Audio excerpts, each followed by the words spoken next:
Hi everyone, if you can see us already. I'm not sure whether you will be able to see us already, but very often when my Zoom is saying that things are being set up, we are actually live anyway. So welcome to the second of the Holistic Vet Sisters. Tina, are we definitely live? Can you see us? Brilliant.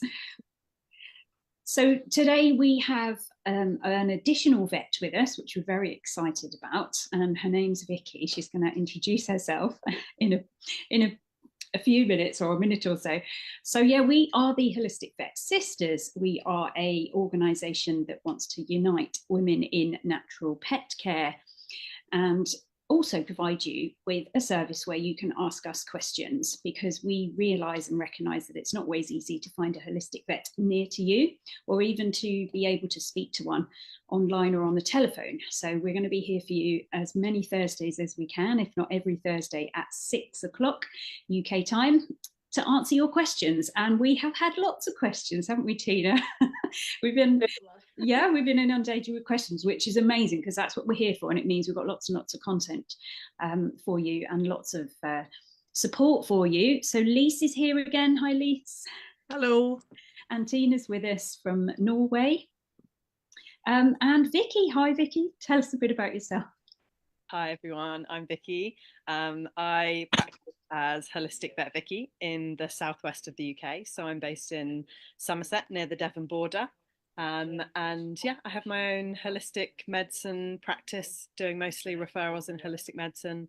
And I do herbal medicine, homeopathy, acupuncture, and natural feeding.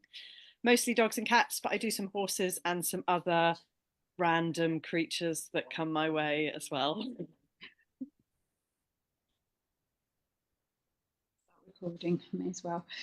Okay, so we did have some questions about cancer, and so we might focus on cancer quite a bit in this meeting, but Lise just wants to go over some remaining questions that arose from the discussions we were having last week. So Lise, do you want to... Yeah, if I may, just before we change the topic, I've had, and thank you for those, I've had loads of comments and questions everywhere, really, emails, Facebook messages, Instagram messages, and it's just really nice to hear from everybody. It's exactly what we wanted this to be, isn't it? Just connecting with people and sharing information. I talked last time about neutering and about the new global veterinary guidelines that have come out in May this year, warning us against neutering dogs, and basically made that a practice that we should no longer do unless there is a specific reason for the particular dog that neutering is still the right thing to do. As a routine thing, it's not something we do anymore. And I've had quite a few questions about that and comments about that, but they really fall into 4 categories. So if I can really quickly answer those 4 questions, then I'll have covered most of it and done what I promised to do. The first one is more of a comment. I think it was in the thread underneath the video from last week. Lynn Cooper said, "I'm in the UK, lots of pressure to not leave intact." And it's not to put Lynn on the spot. On the contrary, it's a really good example of a comment that lots of people made. But it just makes me want to say, all the conversations that we've had about this in the past, the pressure that has been on the RSPC in England has particularly driven that for a very, very long time, that dogs should be neutered. That is in the past. There is a before and an after May 2024. So that perception that there is pressure to neuter, that's the old story. That's what may have been going on, and I know it was going on. I've worked in the UK as well for a long time. That's not where we are now. So we really need to think about it in terms of then and now. And it's very important for me to say that this is not a point of view. This is, a fact. A fact is not a point of view. It's not that different vets have different opinions. The experts have reviewed all the available information, all the studies that have been done, and they have given their advice. So it's not that, you know, my vet disagrees, or I felt pressure, or whatever you heard 6 months ago is no longer relevant, because this is a new situation with new information, and this is where we are now. So all of that can just be left in the past where it belongs, really. It's not a discussion, it's new information that should be shared. I think that's really important to make that clear. The other question, which I think I completely forgot to mention, which is a really good point, is I've had lots of people asking, what about chemical neutering? What about other forms of neutering than surgical neutering, which is what we're really talking about? And that's a really good point. There is sopralorin is a hormone implant that is used to neuter male dogs, I should rather put the pressure wrong there. It's not, there are exceptions to that, but it's generally speaking not used in female dogs. It's an option for male dogs where you give them an implant that slowly releases hormone. You can get a version that lasts 6 months and a version that lasts 12 months. But of course, you can repeat it when it runs out. And chemical castration does not seem to have, well, there are no indications that it has the same side effects. The side effects from surgical neutering have got to do with these abnormally high levels of the hormone LH, and chemical castration does not lead to these high LH levels. On the contrary, it lowers LH. So this is not something that is in common use yet, but there is research going on looking at, somewhat bizarrely, using chemical castration as a treatment for dogs that have become sick after surgical neutering. Because if a dog becomes sick, whether it's with autoimmune disease, cancer, arthritis, incontinence, thyroid disease, whatever it is, if neuter dogs become sick, it may be because of neutering, which means the high LH level may be at the root of it. And in that, I mean, the experts now call this spay and neuter syndrome, or LH-induced disease. And of course, this is a very wide variety of illnesses that may actually be down to neutering, and something we've completely missed before. But the point I'm trying to get to is that it may be in the future that neutered dogs who become ill are actually treated with the chemical hormone implant because it lowers LH. It neuters, but it does it through a completely different mechanism where it doesn't cause raised LH levels. On the contrary, it lowers LH. So the take-home message there is chemical castration does not have the same side effects. And if someone has, say, a male and a female dog in the same household and are thinking, but how am I going to not neuter? This is going to be really difficult to manage. The solution in most cases will be to chemically neuter the male. Typically, you'd do a 6-month implant first, and then, you know, if that suited everybody and it worked well, you can just repeat it with a 1-year implant when the time is up, and then you can just continue to repeat one, do one every year before the old one runs out.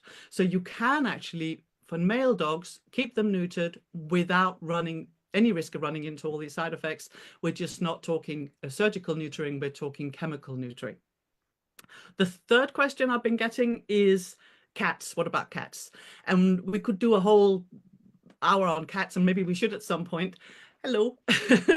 but the point is, all of this information and all of this advice is about dogs. We're not talking about cats here. The experts are recommending that we still neuter cats.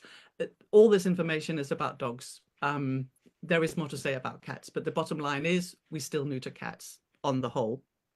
And the last question, which could also easily take up more time than I'm going to spend on it right now, is lots of different forms of, but I've already neutered my dog. What do I do now? And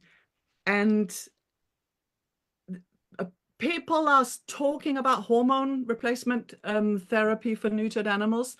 It is definitely something to look at, probably in the shape of the chemical implant that I just talked about, the hormone implant that lowers LH levels. If you have a dog that has been neutered and that becomes ill, yes, absolutely. But there isn't really any basis at the moment, in my view, for discussing hormone replacement therapy for dogs that have been neutered but are healthy.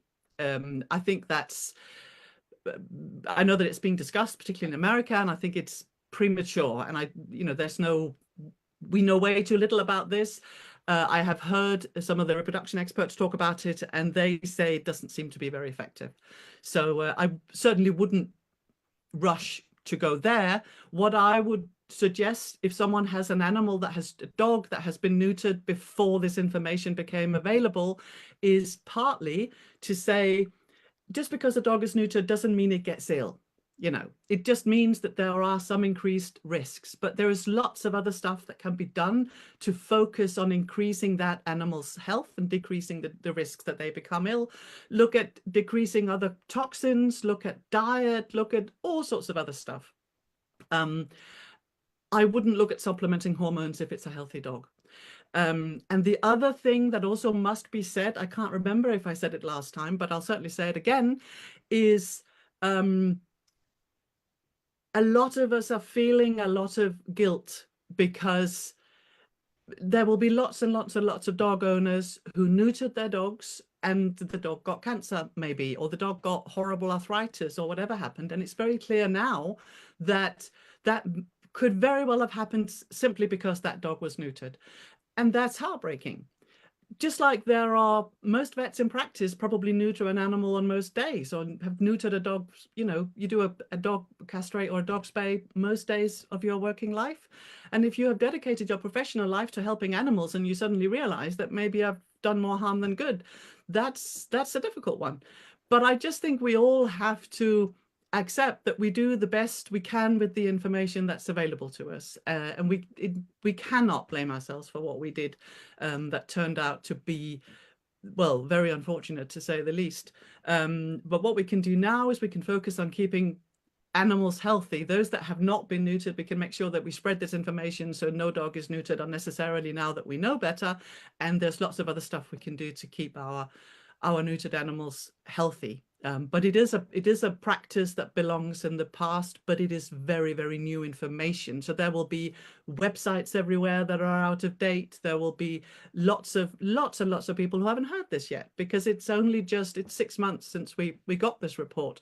But it's not an opinion, and it's not a holistic view. It's just what the veterinary profession knows now, and it's how we're going to go forward. And there's also a question for you here, Lise. Someone asked, how do you check the LH levels, or do we need to? I don't know. I mean, we know that they are very, very raised in all neutered animals, but there's no. I mean, if the dog is healthy, if a dog is neutered, they have raised LH levels. They will. But if the dog is healthy, they're clearly managing to balance that. And if they're unwell, then it may be relevant to look at treating it. But I don't see any point in measuring it. I also had something to add to what Lise said, just regarding the desexing, and if you have an intact female and a male, also just to mention it on here, vasectomies in males is also possible. Yes. And, yes, thank you. And yeah, removing the uterus only and leave the ovaries intact in female dogs as well. And regarding early desexing, I don't know if anyone here is interested in like integrative medicine. In people, functional medicine, they talk a lot, and when it comes to endocrinology and hormones, they talk a lot about seed cycling, for example, with like flax seeds. So that's something that we use in dogs as well. Especially I recommend it to dogs that have been spayed very early in life, is that we can add lignans. So for example, flax hulls are really nice to use as an additive. Yeah, that was all. Okay, can I just ask, Lise, what do you know about how the chemical implants might affect dogs long term? I mean, do we know if it affects the microbiome? Do we know if it affects B vitamins and magnesium as contraception does? I mean, what do we know about it? It's what's called a GnRH agonist. So it acts by, to my understanding, it acts by mimicking the superior hormones, so that it attaches to the receptors and thereby blocking the hormones that facilitate the release of the sexual hormones. So I'm not aware of side effects. I've not seen it. I've not heard of it. I had a long discussion with the vet who works for the company that makes it recently, because I wanted to hear what are contradictions, what are problems, and she couldn't point to any studies that it doesn't. It's certainly because the mechanism is so different from surgical castration, where we now know that the specific problem is the raised LH levels. They don't happen with this method, and I have not heard of other disease risks really. I've seen that it's used a lot, and I've seen lots and lots of animals that are neutered this way. In fact, I suspect, I mean, I don't know if that's completely true, but it's certainly been my recommendation, and I hear lots of other vets say this as well, that before you surgically neuter a male dog, you just try the chemical implant first, because you should kind of get to see what's he like when he's neutered. Do we actually want him that way before we castrate? So it's used quite commonly, and it can have the same clinical effects that surgical castration does, in terms of maybe people feel we don't like it because he got fat, or he got just slow and tired and lost some of his energy and some of his kind of, so we, it can have those sort of effects that may not be seen as positive. But I'm not aware of any increased disease risks, and I have looked. What would you say, Vicky, about that? I mean, I've kind of seen the same thing as you. I get some, like with all neutering, some other side effects, particularly behavioral cases. And I think those are the ones that I've always said to do the chemical castration first, because it's reversible. And if your behavior case gets worse, you can't stick their balls back on, but you can wait for the implant to wear off. And I just think I think we just don't know enough about it. I think not enough dogs are using it all the time for us to be able to have really judged that. I think it's still too early on, really.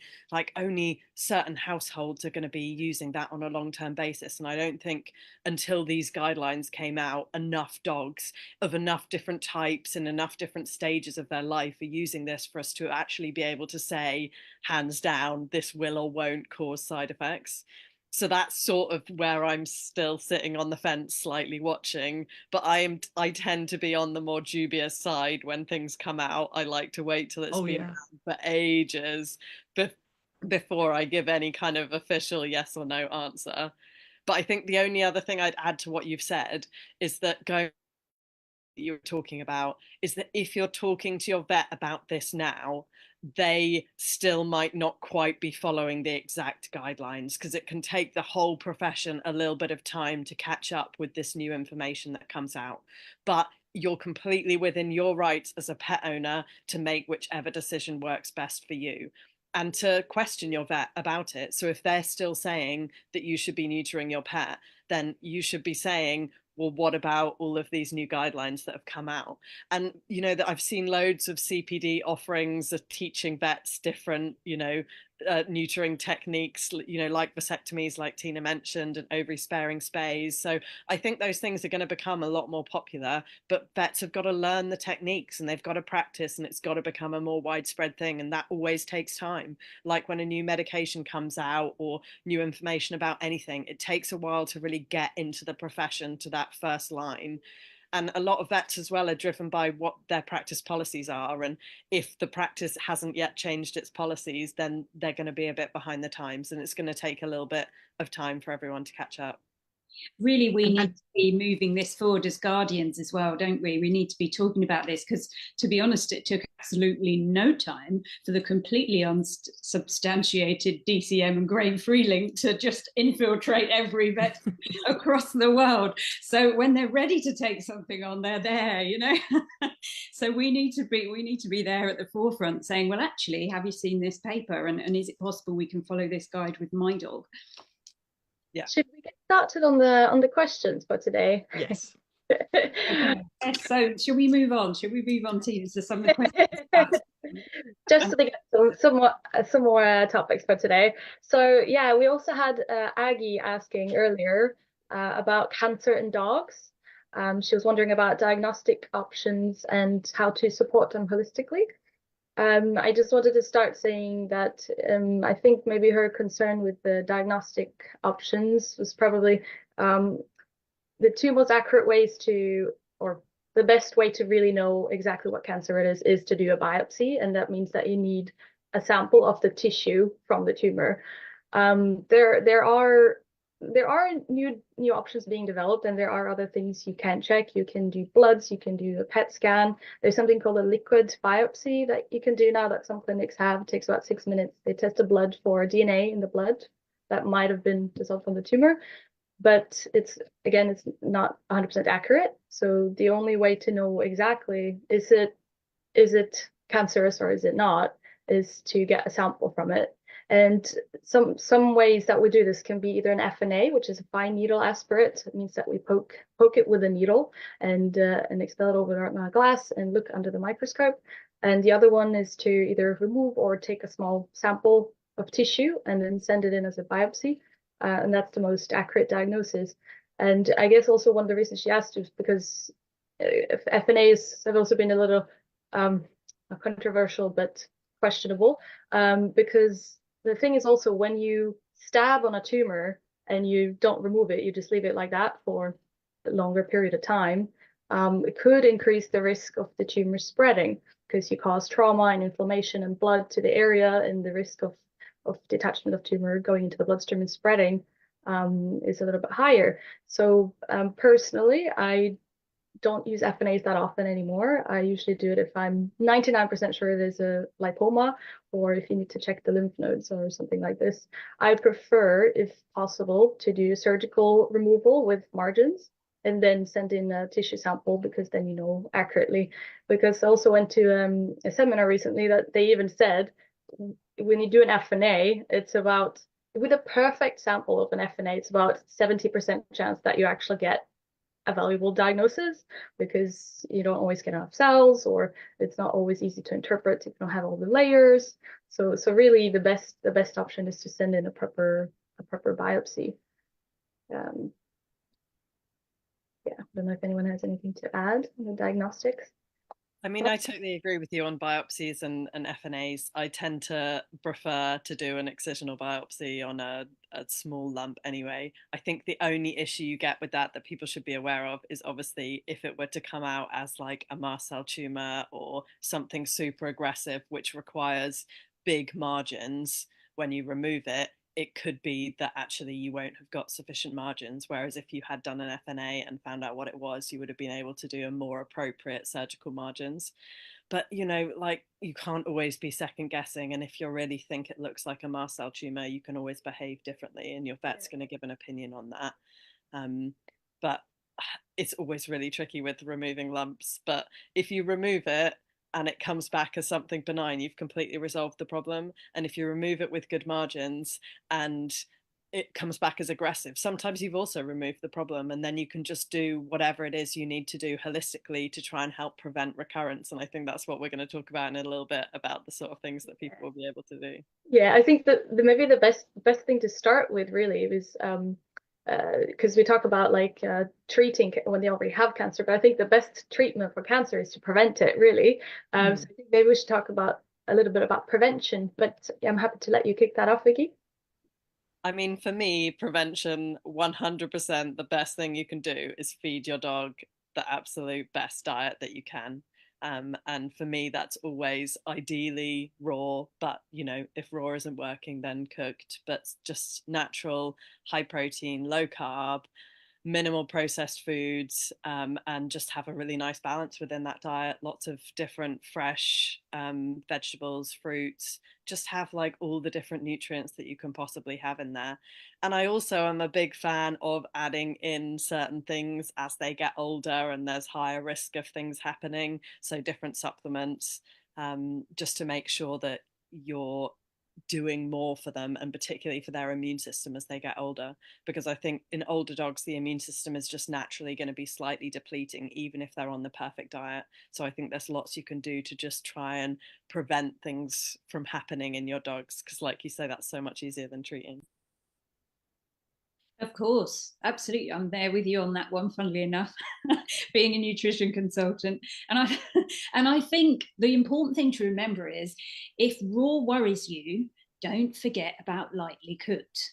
What I find happens all the time is we make the leap from I can't do raw or I won't do raw, whatever the reason is, we will jump to processed again.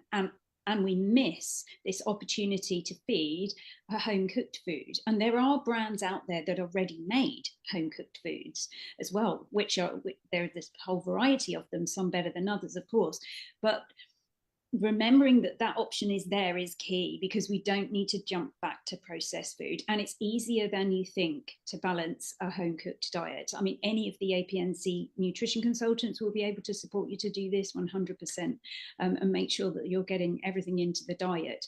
And there are so many whole foods as well, which act to support the body to be resilient to cancer forming in the first place. So there's a lot of carcinogens in processed food. The advanced glycation end products, of course, are not good. Fatty acids shift and change and turn rancid, or can turn into trans fatty acids in processed food. So as soon as you're actually feeding fresh food, not only are you feeding nutrients that build the body's resilience, but you're also not feeding the carcinogens as well. So it's a double whammy of help that you're giving your dog there by feeding fresh food. And that even applies if we're talking about lightly cooked. You do actually have a better chance of the prevention with feeding a raw food. And to be honest, there's even studies behind that now. I mean, as a nutrition consultant since the 2000s, I'm like, I just do not take it that there is no science behind raw, because I found studies, and other people have written whole thick books full of studies on this as well. So there is the science out there. And if you need it, or if you'd like it, I do have a book that I gave out at the last Natural Dog Expo. I think all of you have probably had one of those as well. And it's got various studies behind raw feeding and home cooked feeding, and ailments that have been shown to improve through diet with dogs. So that's available for you. So going back to cancer itself, I am a big fan of mushrooms, which I know Vicky is as well. So these are relatively new. I mean, we did sort of talk about them a bit sort of 15 years ago-ish, but they're more mainstream now, better understood. There's all sorts of courses and things you can do with them as well. But I mean, they become like quite a buzzword. And I think that something that quite worries me about this is I wanted to ask you about that. Should people really be going to a herbal vet to find out about this, or is it okay to use the supplements that are around?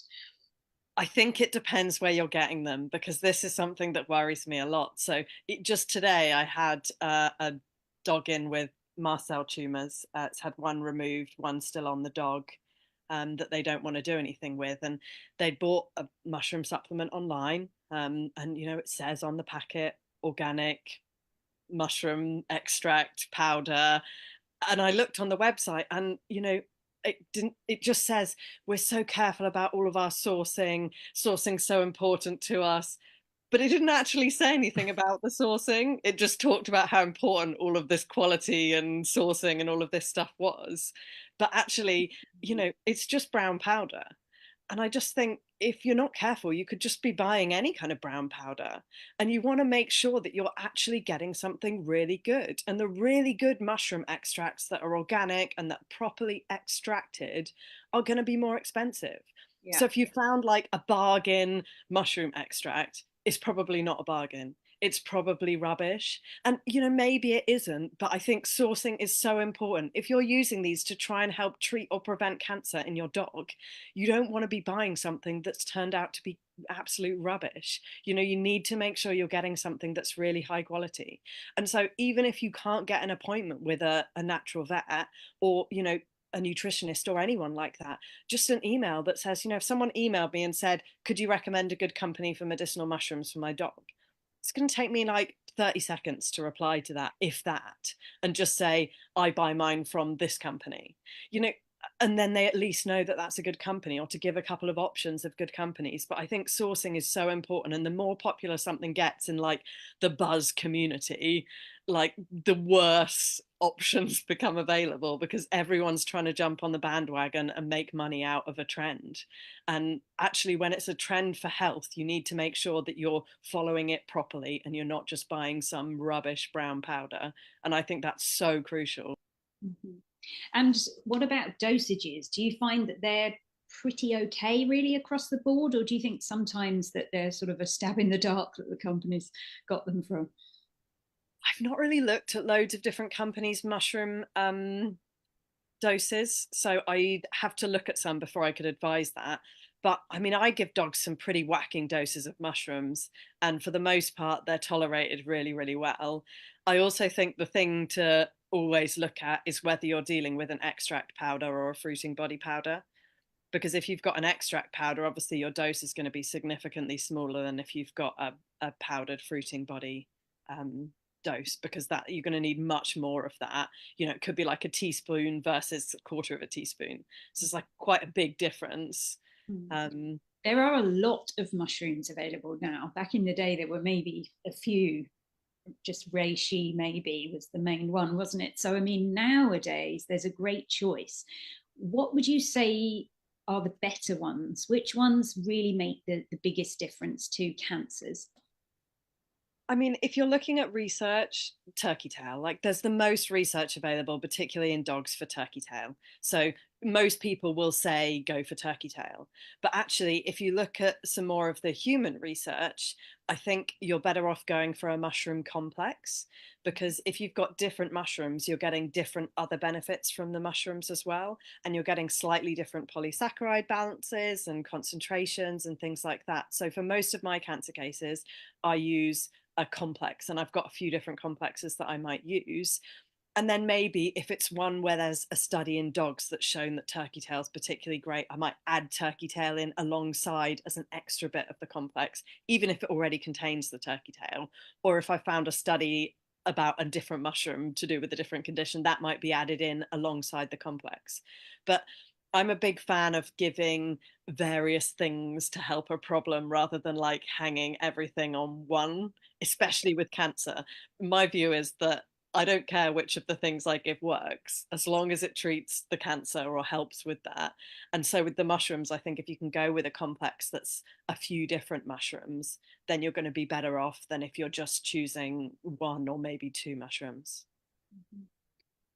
Yeah, going back to like preventing cancer, I want to add something that we look a lot at in like functional medicine when it comes to like the causes of cancer. Then it can be all the carcinogens and all the toxins in our environment. So I think one of the most important things I'd do for preventing cancer, because now we know that dogs get cancer at the same rates as what people do. I think it's one of the mammals that gets the most cancer. We try our best to try to minimize their toxin exposure. So this would be things like always looking at the ingredients of everything that you buy. If you can't pronounce it and you don't know what it is, probably isn't a natural substance, probably isn't food. And the same goes for like everything in your house. There's so many things you could do to eliminate potential carcinogens. There's so many toxic things in our world, and the dog that don't wear clothes, they're laying with their paws, they're walking with their paws directly on the glyphosate sprayed grass, they're walking on the floors that you just cleaned with toxic chemicals. Everything is absorbed, through their nose and their pads, so they're very exposed to our toxins almost at a higher level than people. When you top it up with them only eating ultra processed foods for their entire life, then there will be some issues. So there's so many things you can do at home. So like managing what kind of grass they're running around on an average basis, that you try to go for something that's not sprayed. Even to look at like the things you use inside your home, like cleaning products. Maybe even like their dog bed or your couch can be sprayed with chemicals. So you could use organic rugs. Make sure their bed is not next to the Wi-Fi. There's so many things you can look at home as well to try to like minimize their toxin exposure. Okay. So And from Yeah, a vet side of things as well, like, you know, minimizing flea and tick treatments, minimizing vaccinations, minimizing like unnecessary drugs being given to the pets, like anything that's putting extra pressure on the detox systems in the body that's just unnecessary. And I think, you know, flea and tick and worm treatments, they're the big one. Like, they're just used so much, so unnecessarily. In humans, you know, I always say to clients, when you're sent to school as a kid, they don't put chemicals on your head every month so that you don't get nits. If you get nits, they treat the nits. Why would it be any different when you're treating something in animals? Yeah, it's really, yeah, these are really good points. And I also want to say as well, there is a lot of emotional, somatic stuff involved in cancer. I mean, this has been talking about for a long time. A great book, Brandon Bayes, I think it's called The Journey. It's probably from the late 90s. Really, really interesting to read about the emotional component of cancer. Louise Hay, of course, her work talks about where somatically emotions hide in your body and what ailments can be related to that.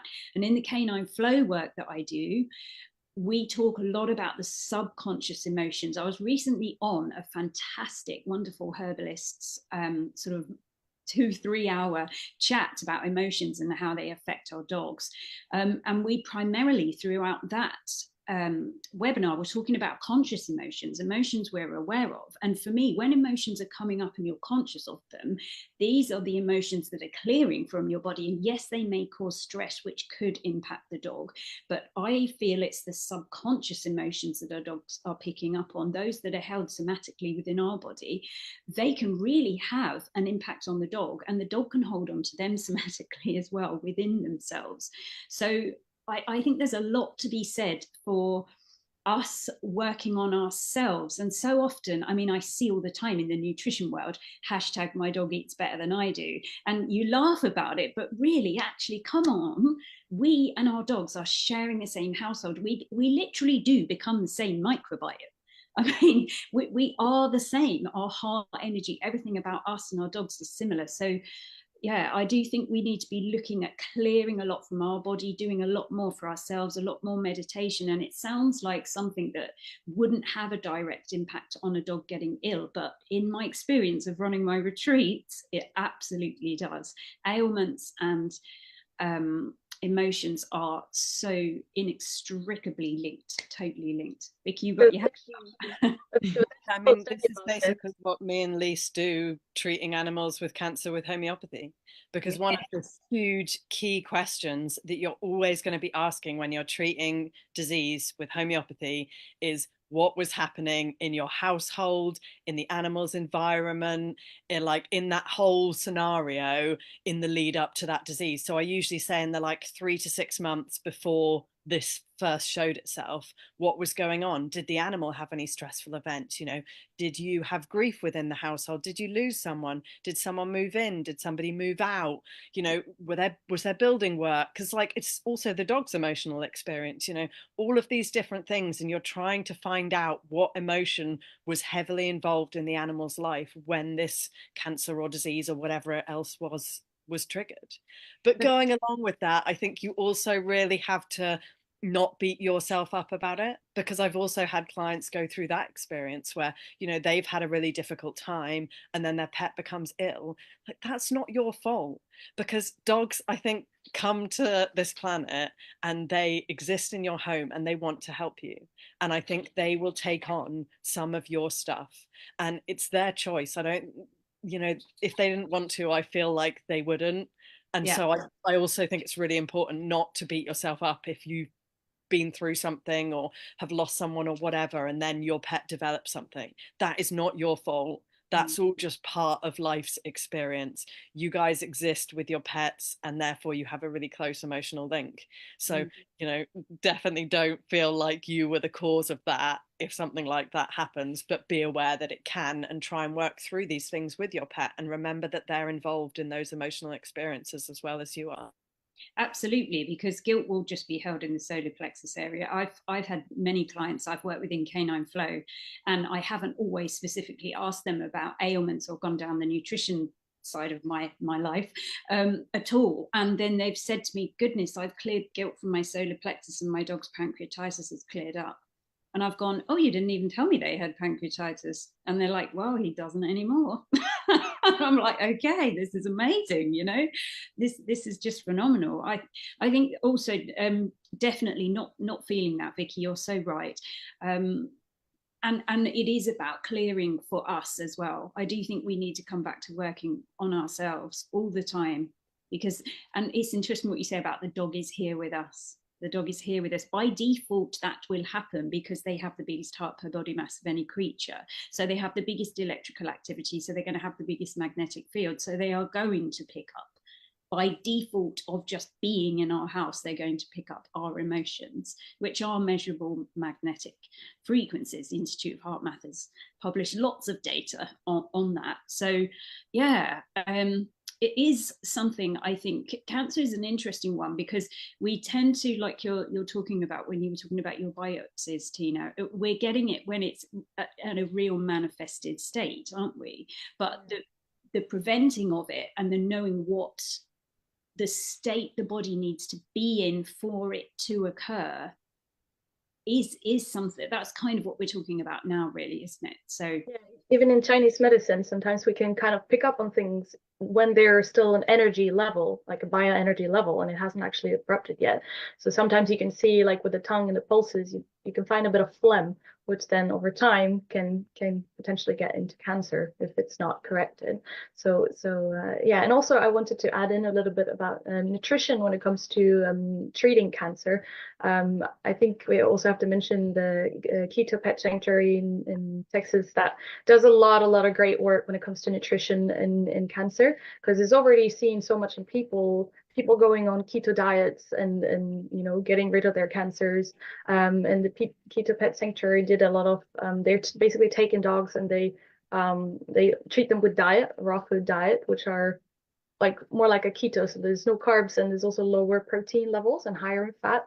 And they even, like, they actually didn't see that, because, you know, we would expect, oh, pancreatitis, a lot of fat, but they did studies on this as well, that the fats that they give are raw, and when they're not refined and processed, they actually haven't seen it. Like, their dogs haven't gotten pancreatitis from getting a really fatty diet.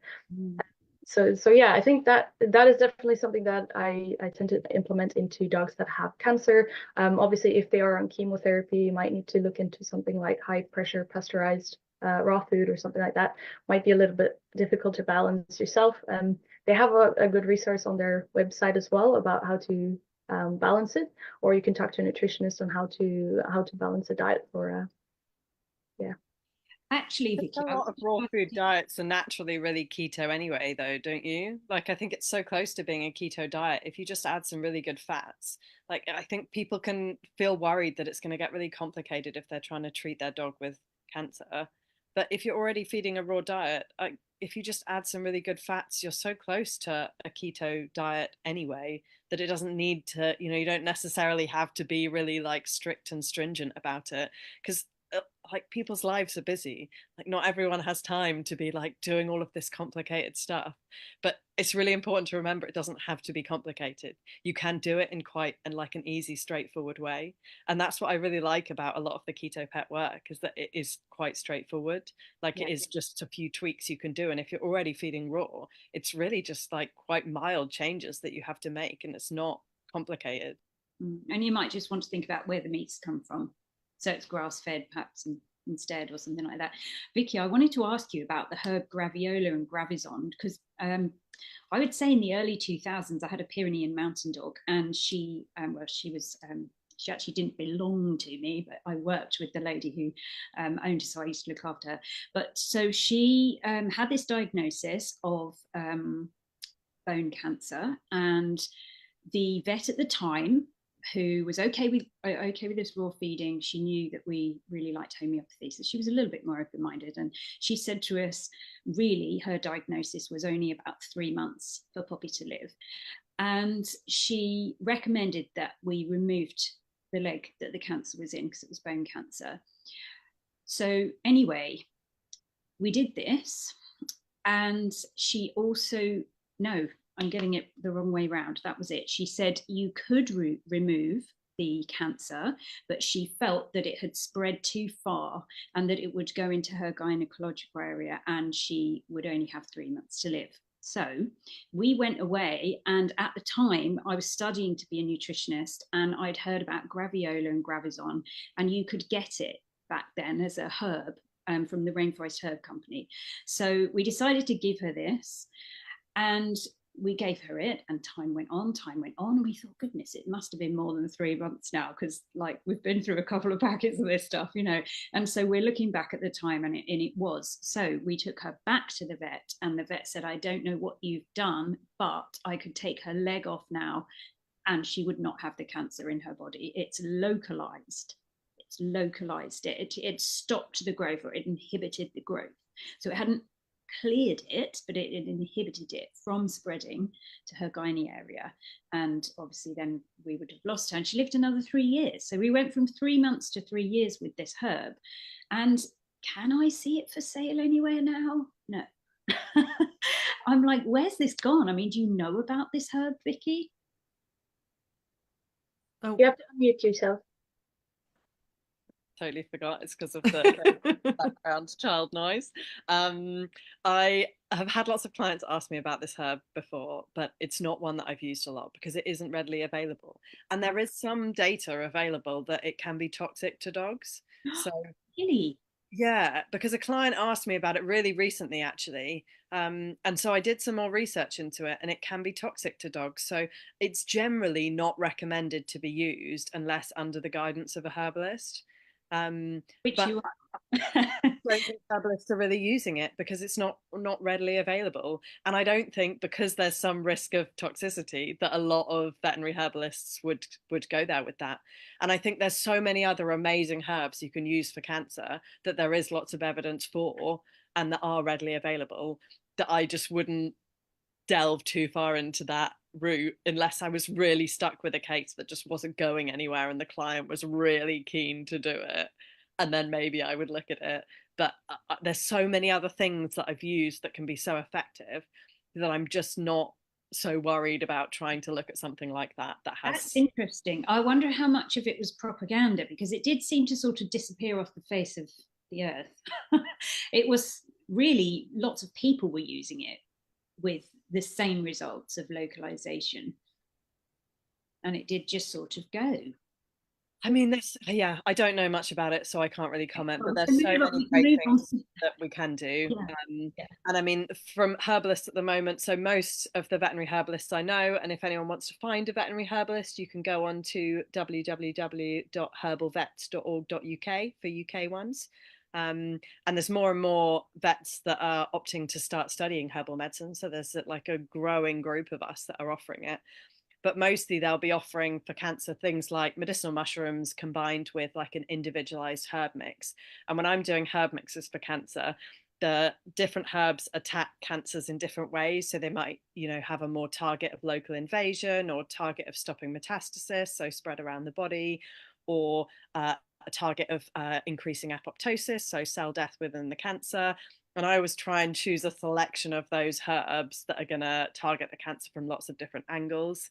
And then you've got things like Iscador, which is a mistletoe therapy that is becoming much more popular in cancer in people, that more herbal vets are also making available for animals.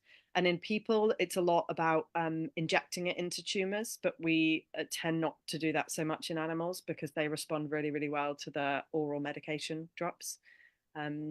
So that's that's one of the herbs that I've been using more and more for cancer cases recently, and they seem to respond really well to it. Awesome.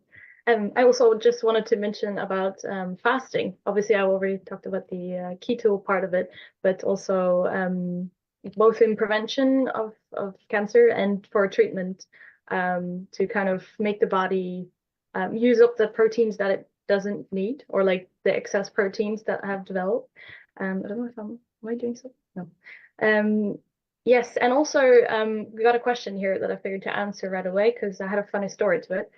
There was a question about treating lipomas, now they're on the cancer topic, holistically.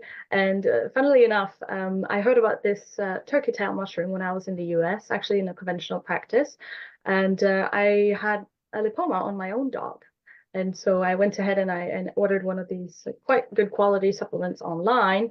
And within like 6 months, it actually, the lipoma was about half the size of what it was. So it actually shrunk, which I found very impressive. And there are actually anecdotal studies out there with similar results. So I think it's a very promising area, or yeah, mushrooms and turkey tail. It's very interesting. I also use a lot of different liquid herbs for lipomas. So I find that using herbs that really focus on helping with all the kind of detoxification and elimination pathways within the body. So things like burdock, dandelion root, artichoke, things like that, and make up like a mix that contains a selection of those. And I've equally anecdotally found some lipoma shrinkage, or dogs that just seem to pop up with loads of them. I'm sure you've all seen them, where there just seem to be like a massive lipomas, and you can kind of almost halt the number that are popping up, and that seems to work quite well as well. So maybe that in combination with the mushrooms might be some unknown superpower that we can try and work on. There you go. And I also think to remember Lisa had a very interesting story of one of your patients with cancer, if I remember correctly. Oh, I was mentioning we were chatting last week. I think cancer is one of those areas for me where, using homeopathy, I would say if someone comes with a dog with an allergy or an autoimmune disease or IBS or something, then I'm fairly certain that, you know, it'll get better. It may take a while, but they'll get better. But cancer, in my hands at least, seems to be very either or. I mean, some of my most dramatic cases have been cancer cases where, you know, absolutely dying animals almost just spring back to life and live for years. And then there's also probably an equal amount that I just couldn't touch at all. It seems to be very much in one category or the other with cancers. I think I was mentioning to you last week about a French bulldog that I treated for a malignant melanoma that was couldn't have chemo because the owner was pregnant, and they said we can give it high dose steroids and it can live a few weeks. If we don't give it high dose steroids, we have to put it to sleep now. And I don't even know, and that's nearly a year ago. And we treated it with homeopathy, and the dog is absolutely fine. And the thing that often happens when you treat, because obviously we were trying with a guarded prognosis, just to give it another few weeks, you know, just to see, can we help? Let's see what happens. But the dog responded so well that not only does it seem, I mean, the cancer hasn't come back and the dog is absolutely fine and it's not getting any steroids, it's not getting any other treatment than homeopathy, but the owner repeatedly says, when I see them for checkups, that the dog has never been better. The dog is better than before the cancer developed. And that's something you very typically hear when you have a very nice reaction to a homeopathic remedy. One of my very first homeopathic cases, I don't know, 25 years ago or more, sometimes the universe is just really kind to you, you know, when you're sort of starting out and you're not quite sure about this new tool and can I do it?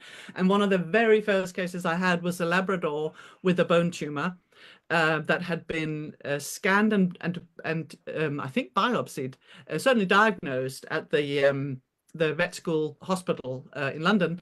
And there was one of those where they come in and say, oh, it's booked for euthanasia on Wednesday. We just thought we'd see what you can do.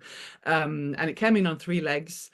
And I gave it some remedies and it just put down the leg within a couple of days, and it lived for 5 or 6 years. And the man also, he started going, you know, wild boar hunting with it in Poland. And, you know, the dog just absolutely said, this dog has never had this much energy. This dog has never been this well. So sometimes the cancer cases tend to be those cases where you just absolutely cannot. Well, for me, they tend to be those cases where you think, wow, you know, maybe this is what I should be doing with my life. Absolutely, you cannot believe what you're seeing cases.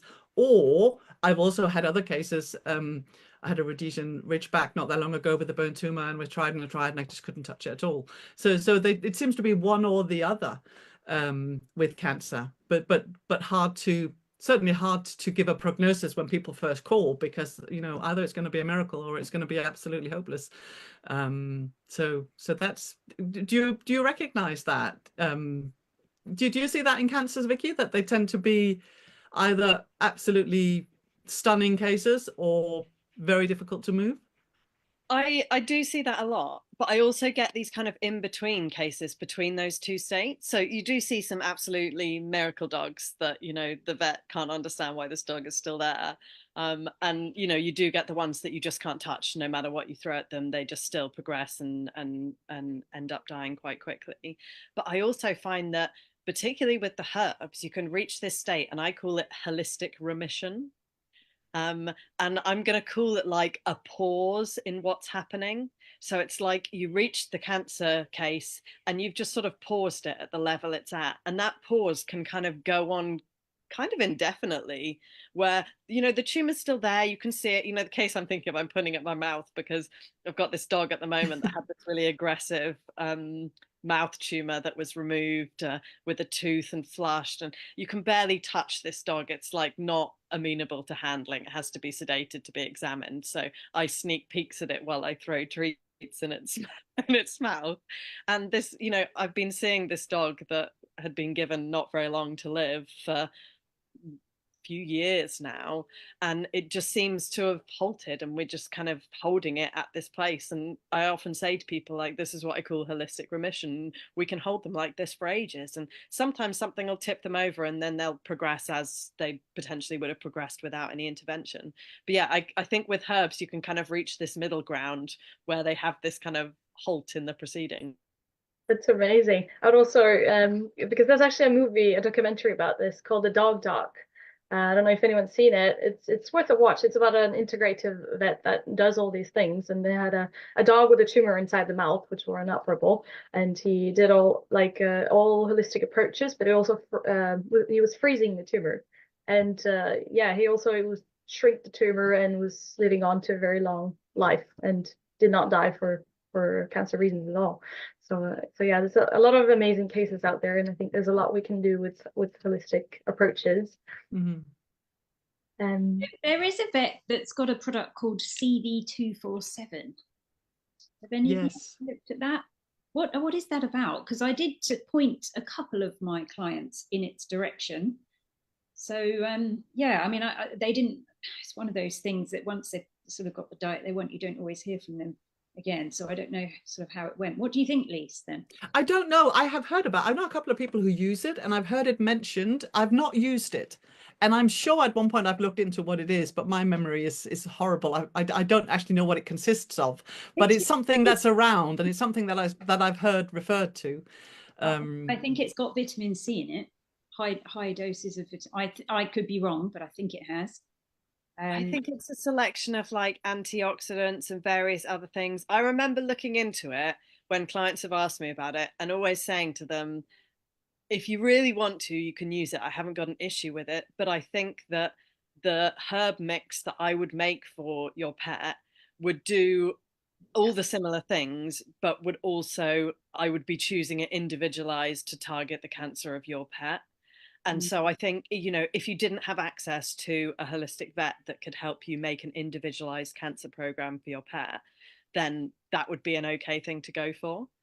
But if you've got the option to actually have someone managing this individually for your pet, then that's always going to be a better option. And can I just make that point as well, because I think that's a really, really important point to make, that we talk about what to do about lipomas, what to do about cancer, that obviously it's the way we speak, but it's not quite how I think about it. I think it's not about treating a lipoma or about treating a cancer or treating a tumor. It's about helping an individual animal that has a health issue and has lost its balance, find that balance again. And the right thing to do will not be a one size fits all. So there isn't going to be one product that cures cancer for everybody. The ideal treatment in each case is going to be depending on who that individual is and their symptoms and their constitution and their environment. And, you know, it's going to be, the ideal treatment is not going to be the same treatment in every case. We're not treating the cancer, we're not treating the lipoma, we're treating the in this case, the dog that has these problems. Absolutely. Absolutely, definitely. And there's many different ways. Yeah. Yeah, I think that product, I think high dose vitamin C is used. They sometimes give it IV even. They have them on IV treatments of high doses of oxidative. Whether that's a link, I don't know. Okay, we are very nearly out of time. Should we just give Vicky the last word? Is there what do you absolutely want everybody to know? What's the Let's let Vicky do that one, because she's only here this week. No, she'll be back. I will be back, don't worry. Yeah. I think that probably the big ones for me with pet cancer is if you've got the option to be working with a holistic vet, 100% do that, because you're always going to have a better success rate.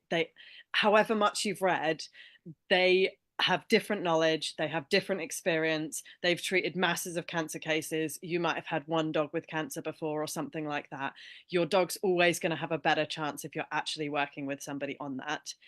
If you're not able to, then try and at least ask for some guidance, even if it's emailing a holistic vet and waiting a bit and saying, this is what I'm planning to do. Is there an issue with any of this? So that they can at least say, like, actually, you know, point 4 on your plan is terrible, but the rest of it looks okay, or just something like that, so that you've got some kind of guidance.